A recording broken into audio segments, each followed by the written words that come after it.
வணக்கம். வாங்க சாப்பிடலாம். இன்றைக்கி என்ன நம்ம சமைக்கலாம் அப்படின்னு நம்ம பார்க்கலாங்க. அதற்கு முன்னால் நம்முடைய all in one zone cooking சேனலை சப்ஸ்கிரைப் பண்ணிவிட்டு கூடவே அந்த பெல் பட்டனை ப்ரெஸ் பண்ணிக்கோங்க. ஆல் அப்படின்ற ஆப்ஷனையும் ப்ரெஸ் பண்ணிக்கோங்க. அப்போ தான் நான் போடுற வீடியோஸ் எல்லாம் உங்களுக்கு உடனுக்குடன் நோட்டிஃபிகேஷனில் மிஸ் பண்ணாமல் தெரிய வரும். நம்முடைய குக்கிங் சேனலை ப்ரெஸ் பண்ணிக்கோங்க, சப்ஸ்கிரைப் பண்ணிக்கோங்க. சரி, இப்போ நம்ம என்ன பண்ணலாம் அப்படின்னு பார்க்கலாங்க. அதாவது இந்த பிளேட்ஸ் எடுத்து வச்சுருக்கேன் பாருங்கள். இதுலேயே உங்களுக்கு புரிய வரும் நம்ம இன்றைக்கி என்ன பண்ண போகிறோம் அப்படின்னு உங்களுக்கு எல்லாருக்கும் தெரியும். அதாவது எப்போவுமே ஒரே மாதிரி இட்லி, தோசை, சப்பாத்தி, பூரி அப்படின்னு செய்யாமல் இன்றைக்கி டிஃப்ரெண்ட்டாக தான் செய்யலாமே. எல்லாரும் விரும்பி சாப்பிடுவாங்க இல்லையா? பெரியவங்களும் சாப்பிடுவாங்க, சிறியவர்களும் விரும்பி சாப்பிடுவாங்க. ஈஸியாக டக்குன்னு செஞ்சு கொடுத்துடலாம். அந்த மாதிரியான ஒரு ஈஸி இன்ஸ்டன்ட் குவிக் டிஃபன் அதுதாங்க நம்ம செய்ய போகிறோம். இந்த மாதிரி நம்ம எல்லா ஆன்லைன் ஷாப்ஸ்லேயும் கிடைக்குதுங்க. வாங்கி ரெடி பண்ணி வச்சுக்கோங்க. அப்படி இல்லைன்னா டைரெக்டாக கடையிலையும் போய் நீங்கள் வாங்கிக்கலாம். ஈஸியாக கிடைக்கிது. இது கல், நான் முதல்ல காமிச்சது கல். இது நான்ஸ்டிக்கில் 12 குழி இருக்குங்க, ஹோல்ஸு. டக்குன்னு போட்டால் ஈஸியாக இடத்துலாம் ஒட்டிக்காது. அந்த இதில் நான்ஸ்டிக் பேனில் 12 குழி இருக்குது இதில். அதனால் இது பெரிய சைஸு. நான் முதல்ல காமிச்சேன் பார்த்தீங்களா, இது கல்லில் செஞ்சது. அதாவது தோசைக்கல் அந்த மாதிரி. இது 7 இருக்குங்க. இதில் 7 குழி உள்ள கல். இது வேறு மாதிரி டேஸ்ட் இருக்கும். அதாவது கல்லில் செஞ்சாலும் வேறு மாதிரி டேஸ்ட் இருக்கும், நான்ஸ்டிக்கில் செய்கிறது வேறு மாதிரி டேஸ்ட் இருக்கும். இப்போ எப்படி நம்ம கிரைண்டரில் அரைச்சா இட்லி, தோசையெல்லாம் வேறு மாதிரி டேஸ்ட் இருக்குது. அதுவே நம்ம அந்த காலத்தில் ஆட்டுக்கல்லில் அரைப்போம். ஆட்டுக்கல்லில் அரைக்கிற இட்லி, தோசையெல்லாம் அவ்வளோ பஞ்சாக அருமையாக இருக்கும் இல்லையா? நிறையா பேர் சாப்பிட்ருக்கவங்களுக்கு தெரிஞ்சிருக்கோம். இது ஆட்டுக்கல்லில் அரைக்கிற இட்லி கூடுதலாகவே 2 அதிகமாகவே நம்ம சாப்பிடுவோங்க. அவ்வளோ பஞ்சு மாதிரி இருக்கும். அந்த காலத்தில் கிரைண்டர்லாம் கிடையாது இல்லையா? கிரைண்டர், மிக்சிலாம். அவங்கெல்லாம் என்ன செய்வாங்க, ஆட்டுக்கல்லில் அரைச்சி இட்லி, தோசை அதெல்லாம் செய்வாங்க. அப்படி ஆட்டுக்கல்லில் அரைக்கும்போது அவங்களுக்கு எக்ஸசைஸ் மாதிரியும் இருக்கும். கைக்கு எக்ஸசைஸு, ஷோல்டருக்கு எக்ஸசைஸு. அதனால் நேச்சுரலாகவே அவங்களுக்கு கைவலி, ஷோல்டர் வலி, நெக்கு வலி இதெல்லாம் வரவே வராது. கையினால் ஆட்டுக்கல்லில் அரைச்சி நல்லா இட்லி, தோசையெல்லாம் சுடுவாங்க. நம்ம பாட்டியெல்லாம் பார்த்துருக்கோம். நிறைய பேர் ரொம்ப அருமையாக இருக்கும். கிராமப்புறத்துலலாம் இன்னும் கூட ஆட்டுக்கல்லில் அரைச்சி செய்கிறாங்கங்க. இப்போ எல்லாம் நான்ஸ்டிக் வந்துருச்சு. அது மட்டும் இல்லை, மிக்சி, கிரைண்டர் அந்த மாதிரி இருக்குது இல்லையா? அதே மாதிரி தான் நம்ம இந்த நான்ஸ்டிக்கில் செய்கிறது வேறு மாதிரி டேஸ்ட்டு. ஆனால் எனக்கு எப்பவுமே கல்லில் செய்கிற இட்லி, தோசை அது தாங்க பிடிக்கும். இந்த பாருங்கள், இப்போ இது நான்ஸ்டிக்கு 12 குழியுடையது பணியார கல் வாங்கியிருக்கோம். இது அன்னபூர்ணா மாவு, கோதுமை மாவு. இந்த கோதுமை மாவில் தான் நம்ம குழிப்பணியாரம் செய்ய போகிறோம். ஸ்வீட் குழிப்பணியாரம், இனிப்பு குழிப்பணியாரம் செய்ய போகிறோம். இப்போ ஒரு பாத்திரத்தில் 1 கப்பு கோதுமை மாவு எடுத்து அளந்து போட்டிருக்கோம். அதுக்கு 1/4 கப்பு அரிசி மாவு. அரிசி மாவு வேணா போட்டுக்கோங்க, இல்லைனா இல்லை. கொஞ்சம் முறுமுறுப்பு தன்மை வரும் இல்லையா? அதுக்கு போட்டுருக்கேன். ஒரு பிஞ்ச் ஆஃப் சால்ட், சிட்டிகை சால்ட்டு போட்டுக்கோங்க. இனிப்பை தூக்கி கொடுக்கும். அதே மாதிரி நான் பச்சை கற்பூரம் போட்டுருக்கேன். நீங்கள் வேணால் ஏலக்காவை உடச்சி போட்டுக்கலாம், பொடி பண்ணி மிக்சியில் உடச்சி போட்டுக்கலாம். சர்க்கரை போட்டுருக்கேன். அதாவது 1 கப்பு கோதுமை மாவுக்கு 1.25 கப்பு சர்க்கரை போட்டுருக்கேங்க. அந்த ப்ரொப்போர்ஷன் கரெக்டாக இருக்கும். நீங்கள் வேணால் கூடுதலாக 1.5 கூட போட்டுக்கலாம். நான் மைல்டாக இனிப்பு போதும் அப்படின்னு 1.25 போட்டுருக்கேன். தேங்காயை நம்ம நெய்யில் லேசாக வறுத்துக்கிறோம். நெய்யில் பாருங்கள் பரட்டிக்கிறோம். நெய்யில் பரட்டினா கமகமன்னு வாசனையாக அப்படி அற்புதமாக இருக்கும். கெட்டும் போகாது, ரொம்ப நாள் இருக்கும். அதனால் நெய்யில் பரட்டிண்டு இந்த மாவோடு நம்ம சேர்த்துட்டு நம்ம நல்லா கலரி கொடுத்துக்கிறோம். இதில் எல்லாம் போட்டாச்சு இல்லையா? தேங்காய் துருவல், பச்சை கற்பூரம், அப்புறம் சர்க்கரை, கோதுமை மாவு எல்லாம் போட்டாச்சு. அதனால் கீழிருந்து மேல் வரைக்கும் நல்லா கலரி கொடுத்துண்டு நம்ம என்ன பண்ண போகிறோம்னா தண்ணி ஊற்றி நல்லா விஸ்கால் கரைச்சிக்கிறோம். அதாவது தோசை மாவு பதத்துக்கும் இட்லி மாவு பதத்துக்கும் மீடியமில் கரைச்சிக்கணுங்க. ரொம்ப லூஸாக கரைச்சிக்கக்கூடாது. நீங்கள் வேணால் வெல்லம் போட்டுக்கலாம். நான் வெல்லம் போடலை. வெல்லம் போட்டால் ப்ரௌனிஷ் கலரில் வரும். நான் சர்க்கரையில் செஞ்சு பார்த்தேன். அட்டகாசமாக வந்ததுங்க.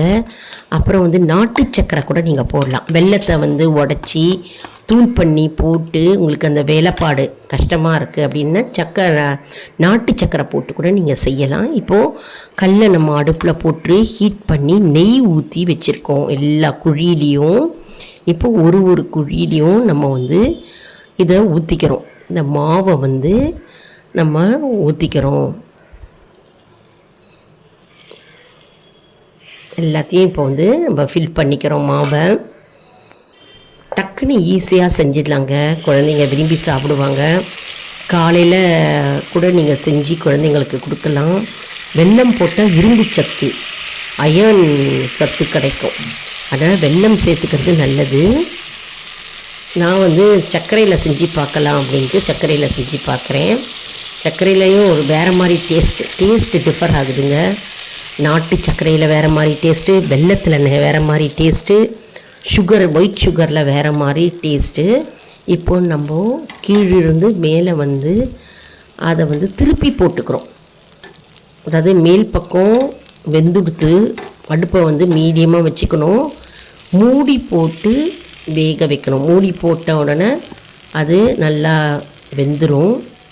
அடிபாகம் திருப்பி போட்டுக்கிறோம்.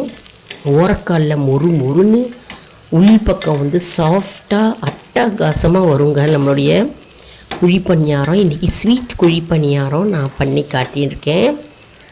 கார குழிப்பணியாரம் ஒரு நாளைக்கு நான் போஸ்ட் பண்ணுறேன்.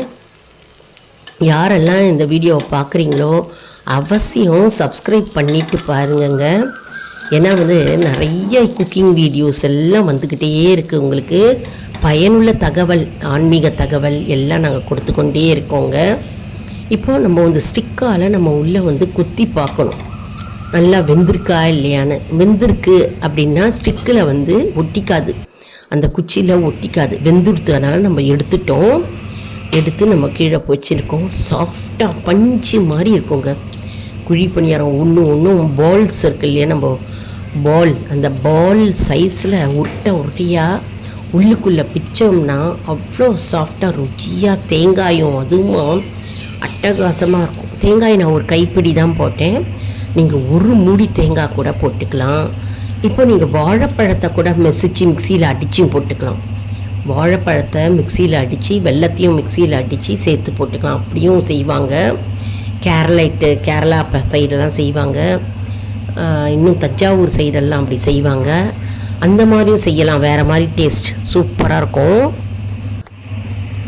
வாழைப்பழம் டேஸ்ட் எங்களுக்கு பிடிக்கல அப்படின்றதுனால நாங்கள் வாழைப்பழத்தை ஸ்கிப் பண்ணிட்டோம். நீங்கள் வேணுனாலும் சேர்த்துக்கலாம். இப்போ பாருங்கள், நல்லா ஓட்டையாக இருக்கிறது நல்லா வெந்திருக்கு. நல்லா வெந்து போச்சுங்க. கோதுமை மாவு பேக்கெட் வாங்கினீங்கன்னா நீங்கள் சப்பாத்தி செய்யுங்க. ஒரு ஈடு சப்பாத்தி செஞ்சு கொடுங்க பிள்ளைங்களுக்கு. அடுத்த ஈடு கோதுமை மாவில் குழிப்பணியாரம், ஸ்வீட் குழிப்பணியாரம் செஞ்சு வைங்க. வெல்லத்தில் போட்டு செய்யுங்க. உடலுக்கு ரொம்பவே நல்லது. சர்க்கரையிலையும் இந்த மாதிரி செஞ்சு பாருங்கள் ஒரு நாளைக்கு. டேஸ்ட் அட்டகாசமாக இருக்குங்க. இதை செவ்வாய்க்கிழமை, வெள்ளிக்கிழமை இதிலலாம் நம்ம கோவிலுக்கு நம்ம பிரசாதமாக அம்மனுக்கு படைக்கலாம். வீட்லேயும் படைக்கலாங்க. டக்குன்னு ஈஸியாக எப்போவுமே பாயசம் செஞ்சு கொடுக்குறோம் இல்லையா, அது இல்லாமல் இதை பண்ணிவிட்டு நம்ம பிரசாதமாக செஞ்சுட்டு நிறைய பேருக்கு பிரசாதம் விநியோகமாக கொடுக்கலாங்க. ஈஸியாக டக்குன்னு வேலை முடிஞ்சிடும் நம்மளுக்கு. போட்டுட்டு மற்ற வேலையெல்லாம் செய்யறதுக்குள்ளே நம்ம திருப்பி போட்டுடலாம்.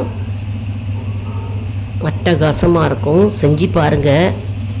இது நிறைய பேருக்கு ஷேர் பண்ணுங்கங்க. ஏன்னா தெரியாதவங்க நிறைய பேர் இருக்காங்க இல்லையா, அவங்க இதன் மூலமாக அவங்க செய்வாங்க. ஈஸியாக இருக்கும் செய்யறதுக்கு. அதே மாதிரி பேச்சுலர்ஸ் ஹாஸ்டலில் இருப்பாங்க பார்த்தீங்களா, தங்கி வேலைக்கு போய் படிக்கிறவங்க, அவங்களுக்கு ஏதாவது சாப்பிடணும் போல இருக்கும் இனிப்பு. அவங்க வந்து பேச்சுலர்ஸ் பிள்ளைங்க வந்து இந்த மாதிரி செஞ்சு சாப்பிடலாம். ரொம்ப டக்குன்னு ஈஸியாக செய்யக்கூடிய ஒரு அற்புதமான ரெசிபி, சிற்றுண்டி டிஃபன் அப்படின்னு சொல்லலாம். இது நைட்டும் செய்யலாம், காலையிலையும் நீங்கள் வந்து செய்யலாம். கல்லில் செய்கிறது ரொம்பவே டேஸ்ட்டாக இருக்குங்க. ரொம்ப அருமையாக இருக்குது. கல்லில் செய்யும்போது அந்த மொறுமொறுப்பு தன்மையும் உள்ளே இருக்கிற சாஃப்ட்னஸும் பந்து பந்தாக அப்படியே வருதுங்க. நான்ஸ்டிக்லேயும் நல்லா இருக்குது, இல்லைன்னு சொல்லலை. பட் ஆனால் டேஸ்ட் வந்து நீங்கள் சாப்பிட்டு பார்த்தீங்கன்னா டிஃபர் ஆகும். நான்ஸ்டிக்கு தோசைக்கும் கல்லில் தோசை கல் வச்சுருப்போம் இல்லையா, தோசை கல்லில் தோசை சாப்பிட்றதுக்கும் வித்தியாசம் இருக்குங்க. நம்ம அம்மாங்க, நம்ம பாட்டிங்க அவங்கெல்லாம் வந்து அந்த காலத்தில் என்ன செய்வாங்க, தோசை கல் தான் யூஸ் பண்ணுவாங்க. நான்ஸ்டிக்கெல்லாம் இப்போ தானே வந்திருக்கு. அந்த கல் யூஸ் பண்ண வந்து அதில் கல்லில் தோசை போடுவாங்க பாருங்க, சும்மா அட்டகாசமாக அப்படியே கரையும். இன்னும் 2 அதிகமாகவே நம்ம எல்லாருமே சாப்பிடுவோம், வாங்கி கேட்டு சாப்பிடுவோம். கல் வந்து கம வாசனையே தூக்குங்க. இந்த நான்ஸ்டிக்கில் நம்ம தோசை வாக்கும்போது அந்த அளவு இல்லைங்க. நம்ம சாப்பிட்றோம் மொறுன்னு அப்படி தான் இருக்கே தவிர இந்த கல்லில் சாப்பிட்ற மாதிரி இல்லைங்க. அதே மாதிரி அடைக்கல் இருக்கும் பார்த்தீங்களா, அடை வாப்போம் கல்லில்.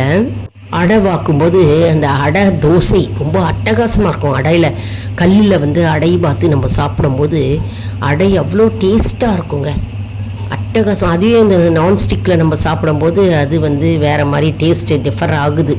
கண்டிப்பாக நிறையா பேர் எக்ஸ்பீரியன்ஸ் பண்ணியிருப்பீங்க, இது சாப்பிட்டு டேஸ்ட்டு டிஃபர் ஆகுதுங்க. அடைக்கல் வந்து அட்டகாசமாக இருக்குது. நான்ஸ்டிக் வந்து நம்ம இண்டக்ஷன் ஸ்டவ்வில் வைப்போம் இல்லையா, டக்குன்னு ஈஸியாக வேலை முடியும் அப்படின்ட்டு நம்ம நான்ஸ்டிக்கில் வாங்கிடும். அது மட்டும் இல்லை, நான்ஸ்டிக்கில் ஒட்டாது, எதுவுமே ஒட்டிக்கிட்டு எடுக்க வராமல் இருக்காது, டக்குன்னு எடுக்க வந்துடும். அதனால தான் நம்ம நான்ஸ்டிக் வச்சுருக்கோம். இந்த கல் வந்து அடைக்கல், இந்த தோசைக்கல்லாம் வந்து நீங்கள் வந்து வெங்காயம் செஞ்ச பிறகு வெங்காயத்தை நல்லா தடவிட்டு அப்புறம் வாஷ் பண்ணிங்கன்னா நல்லா வந்து கல்லில் ஈஸியாக எடுக்க வருங்க தோசையெல்லாம். இது வந்து டிப்ஸு, ஒரு சின்ன டிப்ஸு தான் உங்களுக்கு நான் சொல்லியிருக்கேன். இது அதாவது வெங்காயத்தை நல்லா வந்து ஒரு கத்தியால் சொருகி ஒரு அரை வெங்காயத்தை எடுத்துக்கோங்க. எடுத்து நல்லா தண்ணியை தெளிச்சிட்டு சூடாக இருக்கும் போதே அடைக்கல் தோசைக்கல்லில் நீங்கள் நல்லா தடவி கொடுத்து ஒரு 5 நிமிஷம் வச்சுருங்க. அப்புறம் சோப் போட்டு தேய்ச்சிடுங்க. விம்மோ சபீனாவோ எது உண்டோ போட்டு தேய்ச்சிட்டிங்கன்னா அழகாக அடுத்த தோசையோ அடுத்த அடையோ டக்குன்னு எடுக்க வரும். ரொம்ப ஈஸியாக இருக்குங்க. எல்லா கல்லையும் நீங்கள் இப்படி தான் பழக்கணும். நம்ம குக்கிங் சேனலில் வந்து நிறைய டிப்ஸ் கொடுத்துக்கிட்டே வரோம். நீங்கள் எப்படி ஈஸியாக சுலபமாக செய்யணும் டிஃபனோ சாப்பாடோ அதை வந்து நாங்கள் சொல்லி கொடுத்துக்கிட்டே வரோம். அதனால நம்ம சேனலை வந்து அவசியம் சப்ஸ்கிரைப் செஞ்சுட்டு பாருங்கள். லைக் பண்ணுங்கள், ஷேர் பண்ணுங்கள், சப்ஸ்கிரைப் பண்ணுங்கள்.